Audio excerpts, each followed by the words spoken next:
setelah Partai Persatuan Pembangunan atau P3 mengumumkan Ganjar Pranowo sebagai calon presiden, nasib koalisi Indonesia Bersatu kini jadi pertanyaan.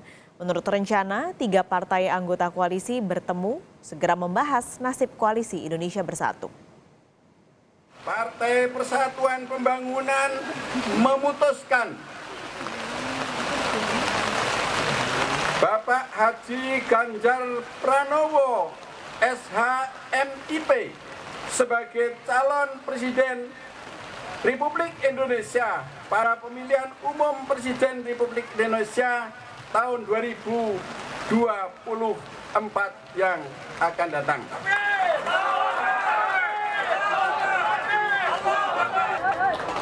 Di tengah rintik hujan di Sleman, Yogyakarta, Partai Persatuan Pembangunan mengumumkan jagoannya di pemilihan presiden 2024. Ganjar Pranowo, Gubernur Jawa Tengah yang diusung P3, adalah kader PDI Perjuangan yang pekan lalu ditetapkan Ketua Umum Megawati Soekarno Putri sebagai bakal capres.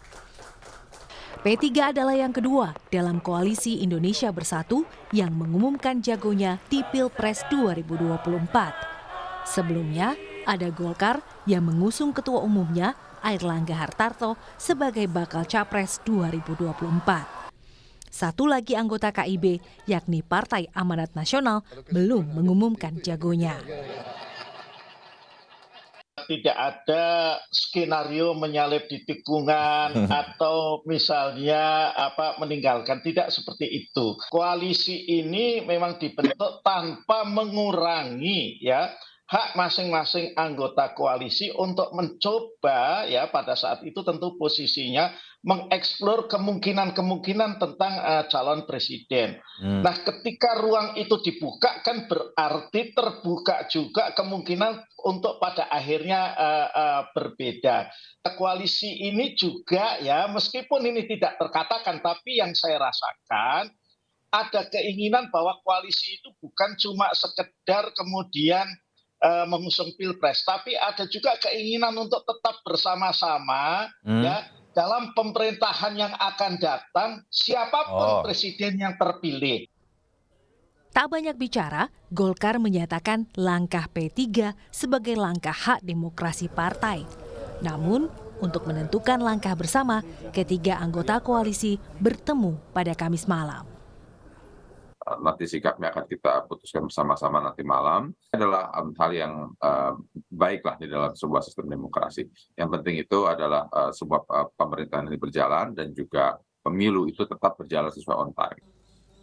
Peristiwa demi peristiwa politik cepat terjadi sejak PDI Perjuangan mengumumkan Ganjar sebagai bakal capres pada sehari jelang Lebaran. Dari 3 koalisi, hanya KIB yang kini punya 2 bakal capres yang diusung, yakni Airlangga dan Ganjar. Koalisi atau poros yang lain kan umumnya punya capres yang kompetitif secara elektoral. Koalisi Perubahan punya Anies Baswedan, PDI Perjuangan punya Ganjar Pranowo. Nah, kalau kita lihat koalisi Indonesia Bersatu, dengan segala hormat saya, elektabilitasnya sebagai capres kurang kompetitif. Nah, ini yang kemudian mengakibatkan koalisi ini potensial goyah dari awal. Menang, nggak ada partai yang pengen kalah. Untuk menang, mereka harus mengusung capres yang secara elektoral punya potensi menang. Ya, namanya politik, alaminya niat memimpin. Maka partai politik perlu mendukung yang punya potensi menang dan menjadi pemimpin. Saat ini sudah ada 3 bakal capres potensial yang senantiasa dalam 3 besar unggulan survei nasional. Ada Prabowo Subianto, Ganjar Pranowo, dan Anies Baswedan. Kemana arah koalisi Indonesia Bersatu berlabuh? Atau masing-masing tetap punya jago capres sendiri? Tim Liputan, Kompas TV.